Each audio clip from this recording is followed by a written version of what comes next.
లైగర్, double smart సినిమాలతో భారీ disasters అందుకున్న పూరి జగన్నాథ్ ఆ రెండు సినిమాలతో డైరెక్టర్గానే కాకుండా నిర్మాతగా కూడా ఎంతో నష్టపోయారు. సాధారణంగా ఫ్లాప్స్లో ఉన్న సీనియర్ డైరెక్టర్స్కు ఏ హీరో అంత త్వరగా నమ్మి ఛాన్స్ అయితే ఇవ్వరు. కానీ పూరి మాత్రం ఏకంగా విజయ్ సేతుపతికి కథ చెప్పి ఆయనతో గ్రీన్ సిగ్నల్ ఇప్పించుకొని ఆ సినిమాను అనౌన్స్ చేశారు. అక్కడితో అయిపోలేదు. ఈ సినిమాలో ఓ కీలక పాత్ర కోసం సీనియర్ నటి టబ్బును ఎంపిక చేశారు. హీరోయిన్గా రాధిక ఆప్టే గ్రీన్ సిగ్నల్ ఇచ్చిందని చెప్తున్నారు.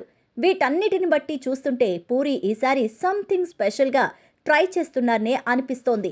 సేతుపతి రీసెంట్గా ఓ ఇంటర్వ్యూలో మాట్లాడుతూ పూరి చెప్పిన కథ తనకు చాలా బాగా నచ్చిందని చెప్పిన సంగతి కూడా తెలిసిందే.